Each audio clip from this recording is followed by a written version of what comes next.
மோடி அவர்கள் பேசிய ஒரு ஆடியோ மெசேஜ். அந்த ஆடியோ மெசேஜ்ல வந்து அவர் என்ன பேசி இருக்கிறாரு அப்படின்னா, நல்லா கவனிச்சு பாத்தீங்கன்னா தெரியும். இந்தியர்களே, இந்தியாவின் குடிமக்களே, உங்கள் அத்தனை பேரின் ஆன்மாக்களையும் நான் எடுத்துக்கொண்டு ஒற்றை உருவத்தில் உங்களில் ஒருவனாக உள்ளே செல்கிறேன். எதுல? பிராண பிரதிஷ்டை பண்ண போறாராம். யாருடைய பிரதிநிதியா? நம்மளுடைய பிரதிநிதி. ஆமா, எனக்கு வேற வேலை இல்ல. இந்தியாவில் தான் இஸ்லாமியர்கள் இருக்கிறார்கள், இந்தியாவில் தான் பிற மதத்தைச் சேர்ந்தவர்கள் இருக்கிறார்கள். அவருடைய ஆன்மாக்களின் பிரதிநிதியாக இவர் உள்ளே போவாரா? உண்மையில் கடவுள் என்று ஒன்று இருக்குமானால் அந்த ஆன்மாவை உள்ளே அனுமதிக்குமா? கடவுளை விடுங்க, சங்கராச்சாரியார் விட மாட்டாரு. இந்த வடகலை தென்கலை பஞ்சாயத்தை பொறுத்த வரைக்கும் முந்தி சோசியல் மீடியா இருக்காது. அதனால வடகலை தென்கலை ஏதோ நாம பிரச்சனை போல, யூவா ஒய்யா அப்படின்னு சொல்லிட்டு பிரச்சனை போல அப்படின்னு தான் வீடியோ எல்லாம் வந்ததுக்கு அப்புறம் தான் தெரியுது ஒரு தோசை. அவ்வளவுக்கும் காரணம் ஒரு தோசை. இந்த ஒரு தோசைக்கு அன்னைக்கு நடந்தது பாருங்க ஒரு ஃபைட். சங்கராச்சாரியார்கள் பேசுறாங்க. சங்கராச்சாரினா இப்ப எனக்கு ரொம்ப லேட்டரா தான் இந்த விஷயங்கள்லாம் தெரியும். நம்ம காஞ்சிபுரத்துல ஒரு சங்கராச்சாரியார்னு ஒருத்தர் உட்கார்ந்து இருக்கிறாரு. இவங்க டூப்பாமே கும்பகோணத்துல வச்சிருந்திருக்காங்க முதல்ல ஆபீஸ். அதுக்கப்புறம் அங்க ஏதோ லடாய் ஆகி இங்கிட்டு ஓடி வந்திருக்காங்களாமே. ஒரிஜினல் இங்க இல்லையா, சிருங்கேரியிலையும் பூரிலையும் தான் இருக்காமே. 4 பிரான்ச் தானா, இவங்க பிரான்ச்சே கிடையாதான். இங்க வந்து இப்படி ஏமாத்தி ஜெயில் வரைக்கும் போய் பிராமண போதனை சாப்பிட்டு வந்திருக்கான். குரூப்ல குரூப்பே டூப். தமிழ்நாட்டுல இருக்கிற மொத்த குரூப்பும் டூப். அதாவது தமிழ்நாட்டுக்கு வடக்கே உள்ள சங்கராச்சாரியார்கள் உண்மையான சனாதனவாதிகள். அவ எதிர்க்கிறா. ஜி உள்ள வந்து அவ வந்து பூஜை பண்ணுவா, நான் அவங்க வந்து கை தட்டிட்டு இருக்கணுமா அப்படின்னு சொல்லி கோபமாக கேட்கிறார்கள். அதற்கு வந்து மறுபடியும் இவங்க என்ன பதில் சொல்லி இருக்காங்க அப்படின்னா, இல்ல நீங்க அப்பெல்லாம் எடுத்துக்காங்க அப்பீஸ் பண்ணுவாங்கன்னு நினைச்சோம். இது ஏதோ டபுள் கேம் போல. நீங்க வந்து சைவா, நாங்க வந்து வைஷ்ணவா, அதனால நீங்க இதுல தேவையில்லாம தலையிடாதீங்க. என்னங்கடா, இந்துக்களே ஒன்றாக சேர்ந்து வாருங்கள், கோயிலை கட்டுவோம், பாபர் மசூதி இடிப்போம். நீங்க இன்னைக்கு உள்ளுக்குள்ளேயே அவ வைஷ்ணவா, நாங்க சைவா அப்படின்னு புதுசா பேசுறேன் அப்படின்னு கேட்டோம்னா அதுக்கு இப்போ வரைக்கும் பதில் சொல்ல மாட்டாங்க. நேத்து புதிய தலைமுறை விவாதத்துக்கு போயிருந்தேன். அங்க 2 விருந்தினர்கள் வந்திருந்தாங்க. ஒருத்தர் நேரடியாக, ஒருத்தர் மறைமுகமாக அப்படின்னு வந்திருந்தாங்க. அதுல வந்து ஒரு முக்கியமான ஒரு விஷயத்தை சொல்றாரு. பிறப்பால் பிராமணர் என்று இல்லை. சரிங்க, நான் வந்து மோடிக்கு ஆதரவாவே பேசுறேன் நேத்து. சார் ஏன் சார் மோடி சார் வந்து போய் உள்ள பூஜை பண்ண கூடாது, அவர் அனுமதிக்க ஏன் மாட்டீங்க? இல்ல வேதம் இதெல்லாம் படிச்சிருக்கணும். அதான் விரதம் இருக்கிறார்ல. இல்ல விரதம் இருந்தா போதாது, வேதம் படிக்கணும். சரி வேதம் படிக்கிறேன், நானே படிக்கிறேன், 90 வயசு வரைக்கும் படிக்கிறேன், திரௌபதி முர்முவையும் கூட்டு போறேன், அவங்களே உட்கார வச்சு படிக்க வைப்போம், போய் பூஜை பண்ணுவோமா? இல்ல நீங்க தப்பா பேசுறீங்க. என்ன தப்பா பேசுற? மகிழ்நன் டீ வந்துருச்சான்னு பார்க்க போனாரு. வந்துருவாருன்னு நினைச்சேன், இன்னும் வரல. அதனால தொடங்கிடலாம்னு நினைக்கிறேன். காமராஜ் தோழர், நீங்க இடையில பேசுறதெல்லாம் வராது அப்படின்னு நினைச்சா அவங்க போட முடியாத கண்டென்ட் எல்லாம் நீங்க நடுவில் போட்டுட்டு போயிடுறீங்க. பப்ளிஷே பண்ண முடியாத அல்லது பப்ளிஷ் பண்ணா மினிஸ்ட்ரியில இருந்து நோட்டீஸ் வரக்கூடிய கண்டென்ட். அதே கண்டென்ட்டை எனக்கு தலைப்பா கொடுத்து பொதுவாக மெயின் ஸ்ட்ரீம் டிபேட்ஸுக்கு போகும் பொழுது அங்க டேட்டா வச்சு பேசுறது ரொம்ப எளிமையான விஷயம். நம்ம தர்க்கங்களுக்குள்ள போறதுக்கு முன்னாடி டேட்டா வந்து அந்த தர்க்கங்களுக்கான நியாயங்களை சொல்லிவிடும். அது அவர்களை அமைதிப்படுத்தி விடும், அல்லது வந்து அவர்களை வந்து ஒரு யோசனைக்குள்ள ஆழ்த்தி விடும். அதனால ஒரு யுக்தியாகவே டேட்டாவை பயன்படுத்துறது அப்படின்றது யூஸ் ஆகும்.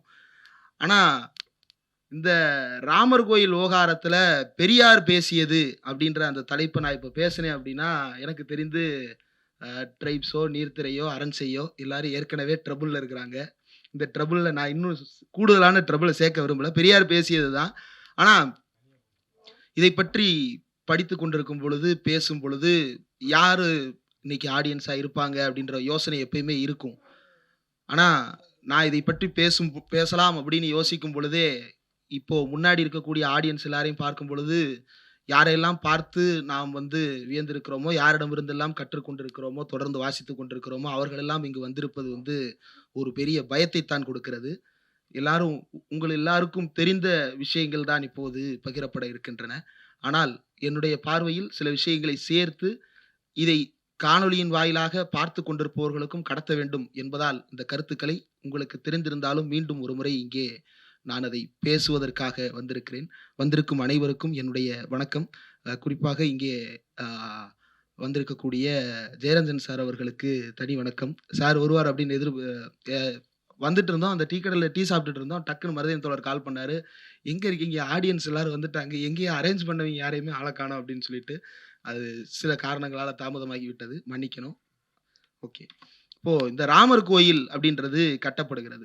இந்த கட்டப்படுகின்ற ராமர் கோயில் பற்றி வட இந்திய ஊடகங்கள் பேசுகின்ற அளவுக்கு தமிழ் ஊடகங்கள் பேசுகின்றனவா அப்படின்றதுல ஒரு பெரிய இடைவெளி இருக்கிறது.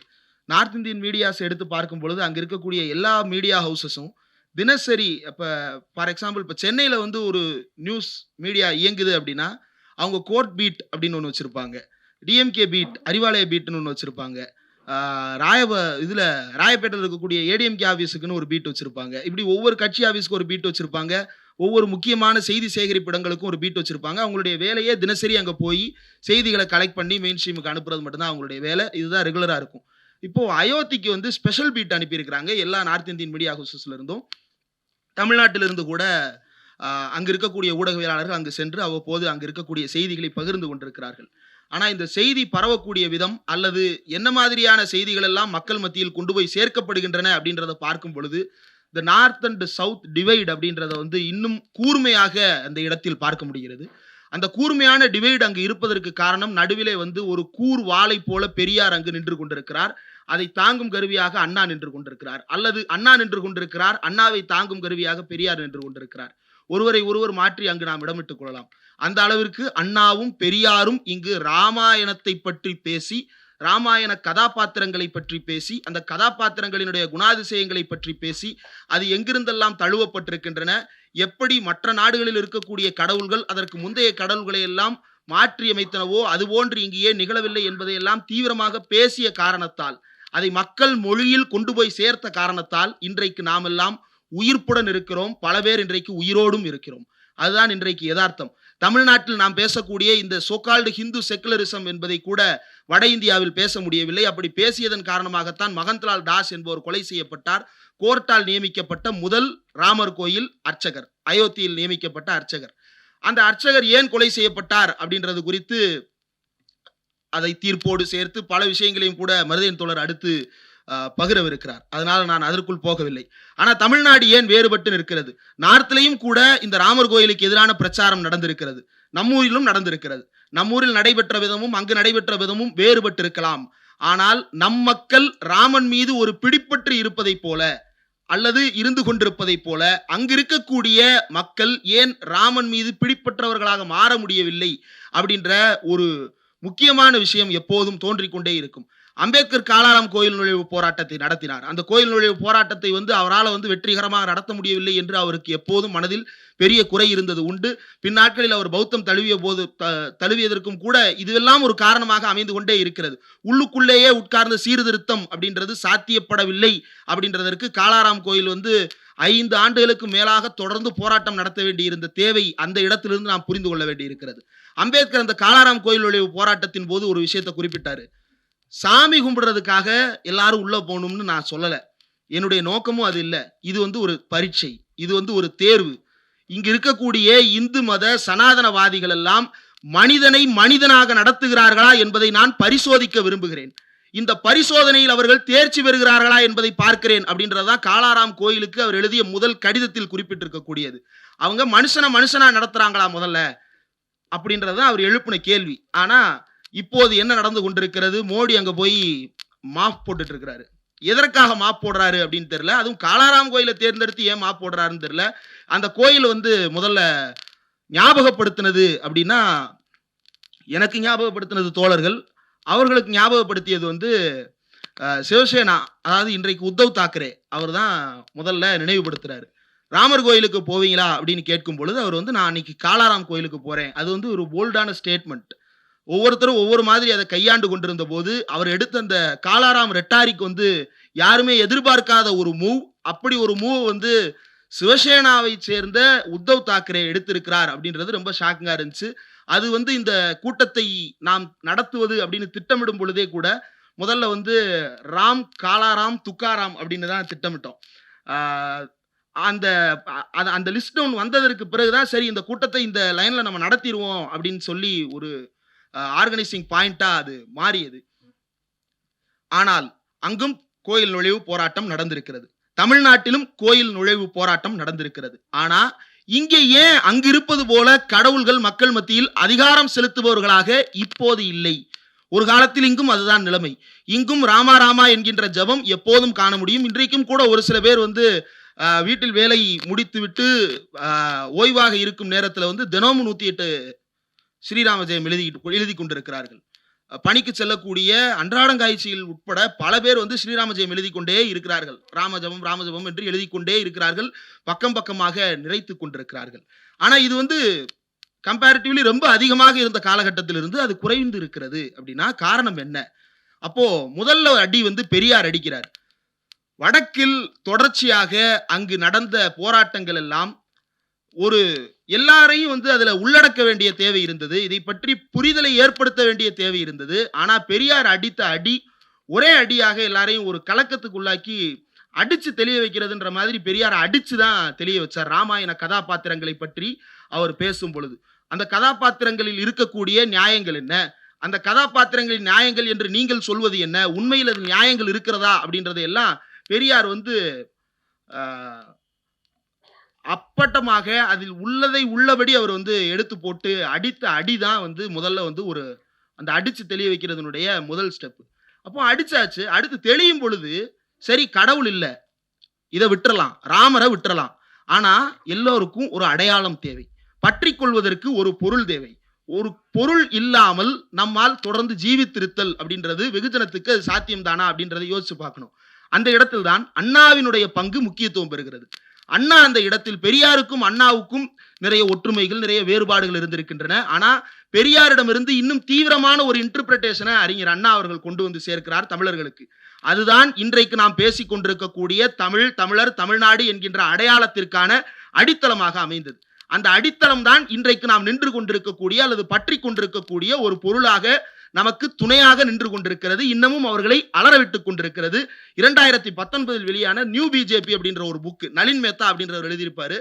அவர் ப்ரோ பிஜேபியா அல்லது ஆன்டி பிஜேபியா அப்படின்ற அந்த ஆய்வுகள் எல்லாம் தொடர்ந்து நடந்து கொண்டிருந்தாலும் அதனுடைய நரேஷன் வந்து ப்ரோ பிஜேபியாகத்தான் இருக்கிறது. பிஜேபி எப்படியெல்லாம் வீரியமாக செயல்படுகிறது அப்படின்றதை குறித்து விளக்குவதாக அது இருந்தது. அதுல எல்லா மாநிலத்தை பத்தியும் குறிப்பிடுறாங்க. கவுபெல்ட்னு குறிப்பிடுறாங்க, பீமாறு ஸ்டேட்ஸ் குறிப்பிடுறாங்க, சதன் மாடல் அப்படின்னு சொல்லிட்டு கர்நாடகாவுக்கு வர்றாங்க. கடைசியா தமிழ்நாட்டுக்கு வரும் பொழுது இங்க இருக்கக்கூடிய ஒரு பெரும் சிக்கல் தமிழர் என்கின்ற இவர்களுடைய அடையாளம், இரண்டாவது சிக்கல் பெரியார் என்கின்ற இவர்கள் பற்றி கொண்டிருக்கும் நம்பிக்கைக்குரியவர் அப்படின்னு இந்த இரண்டும் தான் அவர்களுக்கு பிரச்சனையாக இருக்கிறது. அப்போ அந்த தமிழர் என்கின்ற நம்பிக்கை எங்கிருந்து வருகிறது? எல்லாவற்றையும் அடித்தார் பெரியார். மன்னர்களை அவர் ஏற்றுக்கொண்டது கிடையாது. மன்னர்களை கடுமையாக சாடி இருக்கிறார். அவர்கள் காலத்தில் நடந்த அயோக்கியத்தனங்களை கடுமையாக சாடி இருக்கிறார். திராவிட இயக்கத்தில் அது பெரிய வந்து ஒரு பைனரியை பார்க்க முடியும். ஒரு பக்கம் கடுமையாக சாடலும் நடந்திருக்கிறது, இன்னொரு பக்கம் அந்த மன்னர்களை வந்து உள்ளீடை மாற்றி அமைத்து எது தேவையோ அதை நாம் அந்தந்த இடங்களுக்கு பயன்படுத்திக் கொள்ளலாம் என்கின்ற இடத்தில் வந்து நிற்கிறது. அறிஞர் அண்ணா அவர்கள் வந்து தீபரவட்டும் நூலில், தீபரவட்டும் என்பது வந்து உரையாடல், அந்த கலந்துரையாடல் நிகழ்ச்சியில அறிஞர் அண்ணா அவர்கள் ஒரு விஷயத்தை குறிப்பிடுறார், ஒரு கேள்வி எழுப்புகிறார். அந்த அடிப்படையான கேள்வி ரொம்ப முக்கியம் நினைக்கிறேன். தமிழர்களின் வீரத்தை தமிழர்கள் போற்றாது எந்த உணர்ச்சிக்கும் ராமா ராமா என்று கூறுவது ஏன்? சேரன் செங்குட்டுவன் இமயம் சென்று வென்று வந்தும் கூட அவனை இன்று யாராவது போற்றிக் கொண்டிருக்கிறார்களா வீரத்திற்காக? இமயம் வென்ற செங்குட்டுவன், பர்மா வென்ற ராஜேந்திரன், இப்படி வீரம் வெற்றி என்பதற்கு உதாரணமாக நம்முடைய இலக்கிய மரபிலேயே உள்ளடக்கங்கள் இருக்கும் பொழுது எதற்காக ஆரிய உதாரணமாகிய ராமனை நாம் பற்றி கொள்ள வேண்டும் அப்படின்ற கேள்வி எழுப்புகிறார்.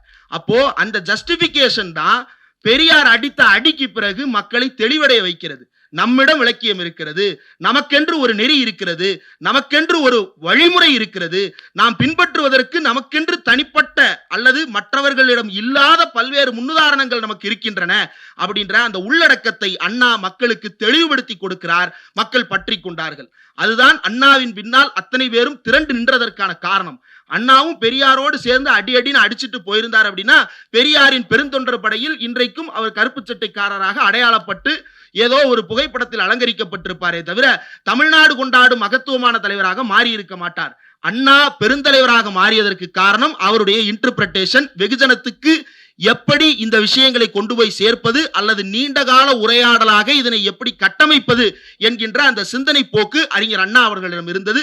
அதுதான் இன்றைக்கும் நாம் பற்றி கொண்டிருக்கக்கூடிய விஷயங்கள்.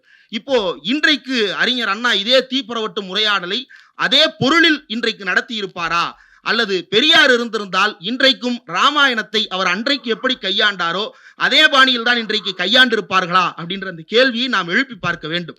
அப்போதான் இன்னைக்கு நம்மளுக்கு என்ன இன்டர்பிரேஷன் தேவை அப்படின்றத எடுக்க முடியும். ஏன் இந்த இன்டர்பிரேஷன் அன்றன்ற காலத்துக்கு தேவை அப்படின்னா அறிஞர் அண்ணா அந்த தீபரவட்டும்ல ஒரு முக்கியமான விஷயத்தை குறிப்பிடுகிறார்.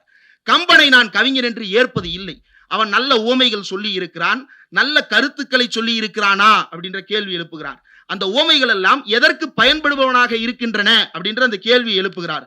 அதுல இருப்பதை கூறுவது, இந்த காலகட்டத்தில் இப்போது நடந்து கொண்டிருப்பது, இப்போ இந்த நிகழ்வு நடந்து கொண்டிருப்பதை பார்த்து ஒரு கவிதையாக யாக்கிறார் என்றால் அது இருப்பதை கூறுவது. அந்த காலகட்டத்தை அவ்வப்போது உணர்ந்து கொள்வதற்கு உதவலாம். அது சரியாகவும் இருக்கலாம், தவறாகவும் இருக்கலாம். ஆர்விபிஎஸ் மணியன் பேசினதை சிலாகித்து ஒருவர் கவிதையும் எழுதலாம். நாம் இப்போது பேசுகின்ற நிகழ்வை சிலாகித்து ஒருவர் கவிதையும் எழுதலாம். அப்போ இரண்டும் கவிதை தான். இரண்டும் கவிதை என்பதற்காக ஒரே தராசில் வைத்துக் கொள்ள முடியுமா? முடியாது. ஆர்விபிஎஸ் மணியன் பேசினது நம்ம ஒரே தராசில் வச்சிட முடியுமா? அதை கவிதையா மாத்தினா முடியாது. அண்ணா அதைத்தான் சொல்கிறார். அப்போ யார் கவிஞர் அப்படின்னா, அறிவுடன் ஒப்பிட்டு தவறை சுட்டிக்காட்டி நல்வழி காட்டுபவன், புது கவிதைகளை இயற்றுபவன், கவிதைகளில் புது கருத்துக்களை செய்பவன் தான் கவிஞன் அப்படின்னு அந்த தீபரவட்டும் நூல்ல சொல்லி இருக்கிறார். அப்போ இன்றைக்கு அறிஞர் அண்ணா அதே கருத்துக்களை அப்படியே இன்றைக்கு சொல்லி இருக்க மாட்டார். அப்போ இன்றைய கருத்துக்கள் என்ன, அதை பெரியாரின் பார்வையிலும் அண்ணாவின் பார்வையிலும் நாம் எப்படி இடையீடு செய்து கொள்ள வேண்டும், அதை எப்படி உரையாடலாக மாற்ற வேண்டும், அல்லது 2K அப்படின்னு சொல்லக்கூடிய அடுத்த தலைமுறைக்கு நாம் இதனை எப்படி கடத்த போகிறோம் அப்படின்றது குறித்து யோசிக்க வேண்டிய இடத்தில் இருக்கிறோம். ஆனால் அப்படி யோசிப்பதற்கு தூண்டுகோலாக இந்த ராமர் கோயில் என்பது நமக்கு கிடைத்திருக்கிறது. தமிழ்நாட்டில் இங்க இருக்கும் யாரும் நிச்சயமாக மறுக்க மாட்டீர்கள் அப்படின்னு நம்புறேன். பெரியார் மீண்டும் வாசிப்பு இயக்கமாக மாறியதற்கு முக்கியமான காரணம் the one man troll army H Raja. அவர் பெரியார் பற்றி பேசிய அந்த முதல் பேச்சுக்கு பிறகு நடந்த சென்னை புத்தக கண்காட்சியில் பெரியாருடைய நூல்கள் விற்று தீர்ந்தன. அதற்கு பிறகு அண்ணாவை பற்றி எல்லோரை பற்றியும் பேசினார்கள். அந்தந்த காலகட்டத்தில் அவரவர்கள் வாசிப்பு இயக்கமாக மாறி இருக்கிறார்கள். அப்போ thanks to the BJP, thanks to the RSS, thanks to the one and only H Raja and the Modiji and now Annamalai, இவர்கள் எல்லோருக்கும் நாம் நன்றி சொல்ல கடமைப்பட்டிருக்கிறோம். இந்த ராமர் கோயில், இன்றைக்கு இந்த ராமர் கோயில பக்தி பரவசத்தின் அடையாளமாக காட்டுகிறார்களா? இல்லை. போன வாரத்தில் மருதையன் தோழர் சில நேர்காணல்கள் கொடுத்திருப்பார், பேரலைக்கு அரண்சைக்கு கொடுத்திருப்பார். மோடி அவர்கள் பேசிய ஒரு ஆடியோ மெசேஜ், அதான தோழர். அந்த ஆடியோ மெசேஜ்ல அவர் என்ன பேசி இருக்கிறாரு அப்படின்னா, நல்லா கவனிச்சு பார்த்தீங்கன்னா தெரியும். இந்தியர்களே, இந்தியாவின் குடிமக்களே, உங்கள் அத்தனை பேரின் ஆன்மாக்களையும் நான் எடுத்துக்கொண்டு ஒற்றை உருவத்தில் உங்களில் ஒருவனாக உள்ளே செல்கிறேன். எதுல? பிராண பிரதிஷ்டை பண்ண போறாராம். யாருடைய பிரதிநிதியா? நம்மளுடைய பிரதிநிதி. ஆமா, எனக்கு வேற வேலை இல்லை, இதுதான் நமக்கு வேலை, என்னுடைய பிரதிநிதி இங்க போயிட்டு வாங்க அப்படின்னு நம்மளாம் அனுப்பி வைக்கிறோமா? ஆனா இன்னும் யோசிச்சு பாருங்க, 92ல் பாபர் மசூதி இடிக்கப்பட்ட போது சரி, அதற்கு முன்னாடி ராம்லல்லா உள்ளே வைக்கப்பட்ட போது சரி, உள்ளே இவர்கள் போய் புகுந்த அட்டகாசம் செய்து கொண்டிருந்த போதும் சரி, கரசேவை நடத்தி இடித்து முடிக்கப்பட்ட பிறகும் சரி, 2014 வரைக்கும் இவர்கள் இந்துக்களே ஒன்றுபடுங்கள் என்றுதான் அழைத்துக் கொண்டிருந்தார்கள். இந்து மக்களே ஒன்றுபடுங்கள், நமக்கென்று எதுவும் இல்லாமல் ஆக்கப்படுகிறது, நாம் ஒன்றுபட வேண்டும்னு பேசினாங்க. அப்போ கோயிலை கட்டினதுக்கு அப்புறம் இந்துக்களே வெற்றியடைந்து விட்டோம்னு பேசியிருக்கணும்ல, பேசல. இந்தியர்களே நாம் வென்று விட்டோம், இந்தியர்களின் வரலாறு வென்று விட்டது. சோ அவங்க என்ன உறுதிப்படுத்துறாங்க அப்படின்னா, இந்தியா என்பது இந்துத்துவா தான் அப்படின்றத நாங்கள் நிறைவு செய்து விட்டோம், இந்த ராமர் கோயில் அதனுடைய அடையாளம் தான் அப்படின்றத பிரகடனப்படுத்தும் விதமாகத்தான் இது இந்தியர்களுடைய ஆன்மாவாக உள்ளே செல்கிறேன். இந்தியாவில் தான் இஸ்லாமியர்கள் இருக்கிறார்கள், இந்தியாவில் தான் பிற மதத்தைச் சேர்ந்தவர்கள் இருக்கிறார்கள், அவருடைய ஆன்மாக்களின் பிரதிநிதியாக இவர் உள்ளே போவாரா? உண்மையில் கடவுள் என்று ஒன்று இருக்குமானால் அந்த ஆன்மாவை உள்ளே அனுமதிக்குமா? கடவுளை விடுங்க, சங்கராச்சாரியார் விட மாட்டாரு. இப்ப தமிழ்நாட்டில் ரொம்ப நாளா சொல்லிக்கிட்டு இருந்தோம், சைவம் வைணவம் இப்படி ஒரு பஞ்சாயத்து இருக்கு, வைணவத்திலே ஒன்னா இருக்க மாட்டாங்க, வடகலை தென்கலை. இந்த வடகலை தென்கலை பஞ்சாயத்தை பொறுத்த வரைக்கும் முந்தி சோசியல் மீடியா இருக்காது, அதனால வடகலை தென்கலை ஏதோ நாம பிரச்சனை போல, யூவா ஒய்யா அப்படின்னு சொல்லிட்டு பிரச்சனை போல அப்படின்னு தான். இப்போ வீடியோலாம் வந்ததுக்கு அப்புறம் தான் தெரியுது ஒரு தோசை, அவ்வளவுக்கும் காரணம் ஒரு தோசை. இந்த ஒரு தோசைக்கு அன்னைக்கு நடந்தது பாருங்க ஒரு ஃபைட்டு. உண்மையிலேயே தமிழர்களுக்கு எப்படி சேரன் செங்குட்டுவனோ ராஜராஜனோ ராஜேந்திர சோழனோ அது மாதிரி அவர்கள் இன்றைக்கும் வீரத்தின் அடையாளத்தை புதிய இலக்கியங்களாக நடைமுறையில் படைத்துக் கொண்டிருக்கிறார்கள், தோசையில் படைத்துக் கொண்டிருக்கிறார்கள், சுட்டு படைத்துக் கொண்டிருக்கிறார்கள் அப்படின்றது. இதுதான் இந்த யதார்த்தம். இதுதான் அங்க பிரதிபலிக்குது. இவர் பேசுறாரு, யாரு? சங்கராச்சாரியார்கள் பேசுறாங்க. சங்கராச்சாரினா இப்ப எனக்கு ரொம்ப லேட்டரா தான் இந்த விஷயங்கள்லாம் தெரியும். நம்ம காஞ்சிபுரத்துல ஒரு சங்கராச்சாரியார்னு ஒருத்தர் உட்கார்ந்து இருக்கிறாரு. அவர் இப்ப நான் மகிழ்நன்லாம் சேர்ந்து தெய்வத்தின் குரல்னு வெப்சைட் போட்டு வச்சிருக்காங்க, அதுல எல்லாத்தையும் எழுதி வச்சிருக்காங்க. அவ்வப்போது கலந்துரையாடி அதை படிப்பது உண்டு. படிக்கும் பொழுது இந்து மதத்தை காப்பாற்ற வேண்டிய பொறுப்பு என்னிடம் இருக்கிறது அப்படின்லாம் அவர் பேசி வச்சிருக்கிறாரு. இவங்களும் அவளுக்கு நீங்க தான் இந்து மதத்தின் வந்து பிதாமகர், நீங்க தான் வந்து பிராமண பீஷ்மர் எங்களை காக்க வந்தவர் அப்படின்னு சொல்லி பேசிக்கிட்டு இருக்கிறாங்க அப்படின்லாம் பார்த்தா இவங்க டூப்பாமே கும்பகோணத்துல வச்சிருந்துருக்கிறாங்க முதல்ல ஆபீஸ், அதுக்கப்புறம் அங்க லடாய் ஆகி இங்கிட்டு ஓடி வந்திருக்கிறாங்களாமே. ஒரிஜினல் இங்க இல்லையா, சிருங்கேரியிலையும் பூரியிலையும் தான் இருக்காமே, 4 பிரான்ச் தானா, இவங்க பிரான்ச்சே கிடையாதான். அப்போ இங்க வந்து இப்படி ஏமாத்தி ஜெயில் வரைக்கும் போய் பிராமண போதனை சாப்பிட்டு வந்திருக்கிறா. குரூப்பே டூப்பு. தமிழ்நாட்டில் இருக்கிற மொத்த குரூப்பும் டூப்பு. தமிழ்நாட்டில் மொத்த சங்கராச்சாரிய குரூப்பும் டூப்பு. இப்படி இதுதான் யதார்த்தம். இது நான் சொல்லல. வேணும்னா வாங்க எல்லாரும் கூட்டமா போய் சிருங்கேரியில உட்கார்ந்துருக்கிறாரு, அவர்கிட்ட போய் கேட்போம் இவரை ஏத்துக்கிறீங்களா. அப்போ அவங்க எல்லாம் எதிர்க்கிறாங்க. ஏன் எதிர்க்கிறாங்க? நேற்று புதிய தலைமுறை விவாதத்துக்கு போயிருந்தேன். அங்க 2 விருந்தினர்கள் வந்திருந்தாங்க, ஒருத்தர் நேரடியாக ஒருத்தர் மறைமுகமாக அப்படின்னு வந்திருந்தாங்க. அதுல வந்து அவரு சொல்றாரு, முக்கியமான ஒரு விஷயத்த சொல்றாரு, பிறப்பால் பிராமணர் என்று இல்லை. சரிங்க, நான் வந்து மோடிக்கு ஆதரவாகவே பேசுறேன் நேற்று. சார் ஏன் சார் மோடி சார் வந்து போய் உள்ள பூஜை பண்ணக்கூடாது, அவர் அனுமதிக்க ஏன் மாட்டீங்க? இல்ல வேதம் இதெல்லாம் படிச்சிருக்கணும். நான் தான் விரதம் இருக்கிறாருல. இல்ல விரதம் இருந்தா போதாது, வேதம் படிக்கணும். சரி வேதம் படிக்கிறேன், நானே படிக்கிறேன், 90 வயசு வரைக்கும் படிக்கிறேன், திரௌபதி முர்மையும் கூட்டு போறேன், அவங்களே உட்கார வச்சு படிக்க வைப்போம், போய் பூஜை பண்ணுவோமா? இல்ல நீங்க தப்பு பேசுறீங்க. என்ன தப்பு பேசுறேன்? அப்போ மக்களை எப்படி இன்னைக்கு மக்களை ஏமாத்திக்கிட்டு இருந்தாங்க. இன்னைக்கு அவங்களுடைய நிலைப்பாடு பாருங்க, ஓப்பனா அவங்களால சொல்லவே முடியாது பிறப்பால் பிராமணன், பிறப்பால் சத்திரியன், பிறப்பால் வைசியன், பிறப்பால் சூத்திரன் அப்படின்னு அவங்களால வெளிப்படையாக சொல்ல முடியாது. தமிழ்நாட்டில் இந்த நிர்பந்தம் எப்படி உருவாக்கப்பட்டது? பெரியாரும் அண்ணாவும் தொடர்ந்து பற்ற வைத்துக் கொண்டே இருந்த அந்த நெருப்பின் விளைவாகத்தான் இன்றைக்கும் இவர்கள் அலறிக்கொண்டே இருக்கிறார்கள். வெளிப்படையாக இவர்களால் பேசவே முடியாது இந்த விஷயத்தை. உண்மையிலேயே தைரியமான மனுதர்மவாதிகளாக சனாதனவாதிகளாக இருந்தால் அதை வெளிப்படையாக பேச வேண்டும். அப்போ அந்த நார்த் சங்கராச்சாரியார்கள், அதாவது தமிழ்நாட்டுக்கு வடக்கே உள்ள சங்கராச்சாரியார்கள் உண்மையான சனாதனவாதிகள். அவ எதிர்க்கிறா, ஜி உள்ள வந்து அவ வந்து பூஜை பண்ணுவா, நான் அவங்க வந்து கை தட்டிட்டு இருக்கணுமா அப்படின்னு சொல்லி கோபமாக கேட்கிறார்கள். அதற்கு வந்து மறுபடியும் இவங்க என்ன பதில் சொல்லியிருக்கிறாங்க அப்படின்னா, இல்ல நீங்க அப்பெல்லாம் எடுத்துக்காங்க அப்பீஸ் பண்ணுவாங்கன்னு நினைச்சோம், இது ஏதோ டபுள் கேம் போல.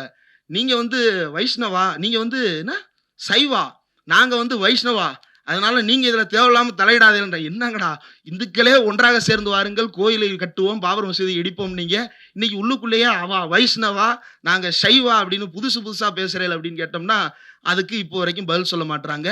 இன்னைக்கு நாளைக்கு வந்து விரதத்தை முடிக்கிறாரு. எங்க ராமேஸ்வரத்துல வந்து தீர்த்த நீராடி விரதத்தை முடிக்க போகிறார் பிரதமர் மோடி. இது இன்றைக்கு நம்ம இந்த கூட்டத்துல ஓப்பனா பேசிட்டு இருக்கிறோம். இந்த உரையாடல் தொடர்ந்து நிகழ்வதற்கு இந்த ராமர் கோயில் உதவியாக இருக்கிறது அப்படின்றது ஒரு பக்கம் இருக்கட்டும். நமக்கு இதுல என்ன, நம்ம தொடர்ந்து பாஜகவுக்கு எதிராக ஓட்டு போட்டுட்டு இருக்கிறோம். பெரும்பான்மை பாஜகவுக்கு எதிராக இருக்கிறது. எவ்வளவு பெரும்பான்மை? 99% பெரும்பான்மை பிஜேபிக்கு எதிராக இருக்கிறது. ஒரு குரூப் வந்து சாஃப்ட் இந்துத்துவாவா 35% வந்து டபுள் லீஃப்ல இருக்கு, அது வேற. ஆனா டைரக்டா வந்து டபுள் லீஃபுக்கு மேல இருக்கக்கூடிய தாமரையை ஆதரிக்கிறார்களா அப்படின்னா ஆதரிக்கிறது இல்ல. அப்புறம் நம்மளுக்கு என்ன பிரச்சனை அப்படின்லாம். இன்னொன்னு, காவி சாயம் பூசுகிறார்கள், வள்ளுவருக்கு வந்து காவி உடை தரித்து விடுகிறார்கள், வள்ளலாரை சனாதனவாதி என்கிறார்கள். நேத்து ஜல்லிக்கட்டு சனாதன விளையாட்டான். ஆனா இத வந்து இவங்க 2016-17 சொல்லி இருந்தா எதுக்குங்க மெரினால அவ்வளவு பெரிய போராட்டம் நடந்திருக்கும்? நம்ம ஆளுங்க பூரா ஜல்லிக்கட்டை விட்டுட்டு வேற வேலையை பார்க்க போயிருப்பாங்க, நீட்டுக்கு எதிராக போராட்டம் பண்ணிருக்கலாம் போல. இவ்வளவு லேட்டா வந்து சொல்றாங்க ஜல்லிக்கட்டு சனாதன விளையாட்டு அப்படின்னு. அப்போ இது எல்லாத்தையும் ஒண்ணு சேர்த்து பாருங்க. தமிழர்கள் மீது நடத்தப்படும் ஆரிய பண்பாட்டு படையெடுப்பு என்று அறிஞர் அண்ணா எழுதியதாகவும் பெரியார் எழுதியதாகவும் நாம் படித்தவை எல்லாம் இன்றைக்கு நேரில் நடந்து கொண்டிருக்கின்றன. ஆனால் வெகுஜனம் இன்றைக்கும் கூட சொரணையே இல்லாமல், எந்த விதமான அக்கறையும் இல்லாமல் நாம் எல்லாம் உலாவிக் கொண்டிருக்கிறோம். அப்படின்றதற்காக நாம் எல்லாம் வெட்கப்பட வேண்டும், அசிங்கப்பட வேண்டும், அவமானப்பட வேண்டும். பரிதிமார் கலைஞர் பெயர் சூட்டி கொண்டார். என்னவா? சூரிய நாராயண சாஸ்திரி என்று இருந்த பெயரை பரிதிமார் கலைஞர் என்று பெயர் மாற்றிக் கொண்டார். இதுதான் நம்ம படிச்ச முதல் தனித்தமிழ் பாடம் அப்படின்னு நினைக்கிறேன், நம்முடைய பாட வகுப்புகள்ல 10ஆம் வகுப்பு வரையில. அப்போ அது ஏன் நடந்தது அப்படின்றதற்கு அந்த பாடங்கள்ல பெரிய விளக்கம் இருக்காது. மணிப்பிரவாள நடை குறித்து ஒரு சில விஷயங்கள் இருக்கும், இதை தாண்டி பெரிய விளக்கங்கள் விவரணைகள் அதில் இருக்காது. ஆனா அன்று என்னவெல்லாம் நடந்தன அப்படின்றதெல்லாம் இன்னைக்கு நடந்து கொண்டிருப்பதுதான் அன்றும் நடந்தன. அதற்கு எதிராகத்தான் ஒவ்வொருவரும் இயக்கம் கட்டி கொண்டிருந்தார்கள், மக்களை ஒன்று திரட்டி கொண்டிருந்தார்கள். காந்தி சட்டையை கழற்றி போட்ட போது நாங்கள் சட்டை போடுவோம் என்று கருப்பு சட்டை மாற்றி மக்களுக்கு மனதில் இருந்த அழுக்கை நீக்கி கொண்டிருந்தார்கள் இங்கிருந்த பெரியோர்கள் பெரியார்கள். ஆனால் இன்றைக்கு அது மீண்டும் நிகழ வேண்டிய காலகட்டத்தில் நாம் இருக்கிறோம். ஆகையினால் இந்த பெரியாரை வாசித்தல், அண்ணாவை வாசித்தல் அல்லது இந்த விஷயங்களை தொடர்ந்து உரையாடலில் வைத்துக் கொள்ளுதல் அப்படின்றது நாம் எல்லோரும் தொடர்ந்து செய்ய வேண்டிய விஷயம் அப்படின்னு நினைக்கிறேன். கலை, பண்பாடு ஆகிய விஷயங்கள்ல இன்றைக்கு வந்து கலைநயம் உள்ளிட்ட விஷயங்கள்லயோ பக்தி உள்ளிட்ட விஷயத்திலேயோ ராமனை இவங்க போர்ட்ரே பண்ணல. எங்கேயாவது ராமர் வந்து பக்தியின் சொரூபம்னு சமீபத்தில் பிஜேபி தலைவர்கள் பேசி கேட்டீங்களா? ராமர் வந்து எங்களுடைய இந்து மதத்தின் நம்பிக்கைக்குரியவர், அதனால் அவரை வணங்கினால் நன்மை நடக்கும்னு சமீபத்தில் யாராவது பேசி கேட்டீங்களா?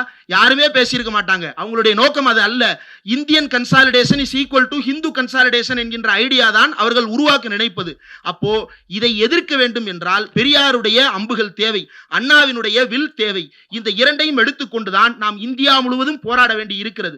தமிழ்நாட்டில் நடந்தது மேலே நடக்காமல் போனதற்கு காரணம் என்னவென்றால், தமிழ்நாட்டில் இருந்த இந்த கூர்தீட்டப்பட்ட அம்பும் கூர்தீட்டப்பட்ட வில்லும் அங்கு இல்லாமல் இருந்தது.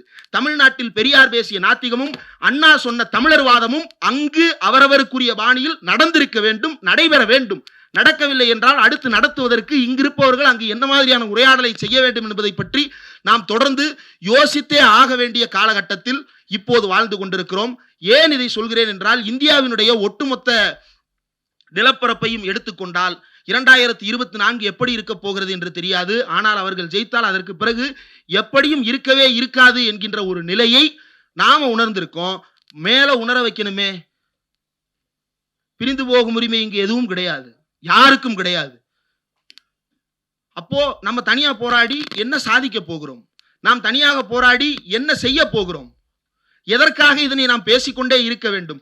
நமக்குள்ளேயே தனியா பேசி நமக்குள்ளேயே தனித்தனியா உரையாடி கொண்டு இதை தமிழ்நாட்டில் வீரியமாக வைத்துக் கொள்வது போதாது என்கின்ற காலகட்டம் வந்துவிட்டது.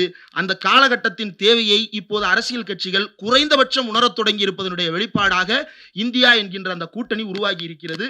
சனாதனத்தை எதிர்த்தவர்கள் ராமர் கோயில் விவகாரத்தில் திமுக என்ன நிலைப்பாடோ அதே நிலைப்பாடு தான் தேசிய அளவில் அத்தனை கட்சிகளின் நிலைப்பாடாகவும் மாறி இருக்கிறது. அப்போ மற்ற மாநிலங்களில் இருக்கக்கூடிய தலைவர்கள் குறைந்தபட்சம் இதனை உணரத் தொடங்கி இருக்கிறார்கள். ஆனால் தமிழ்நாட்டில் வேறு சில சிக்கல்களை நாம் சந்தித்துக் கொண்டே இருக்கிறோம். தமிழர் என்கின்ற அடையாளத்தை எல்லாம் வீழ்த்துவதற்கு இவர்களிடம் 2 பிரச்சனைகள் நான் சொன்னது போல. ஒன்று தமிழர் அடையாளம், அதாவது தமிழருடைய தொன்மம். இன்னொன்று தந்தை பெரியார், அவர் நவீனத்தின் அடையாளம். சோ தமிழருடைய நவீன அடையாளமாகிய பெரியாரை அழிப்பதற்கு தொடர்ச்சியாக முயற்சி செய்தார்கள், முடியல. அப்போ தமிழர்களை எப்படி வீழ்த்துவது? அணைத்து வீழ்த்த வேண்டும். எப்படி அணைப்பது? அவர்களுடைய தொன்மம் எல்லாம் நம்முடைய தொன்மம் என்று சொல்லிவிட்டால் நாமும் அவரும் வரலாற்றில் ஒன்றாக மாற்றப்பட்டு விடுவோம்.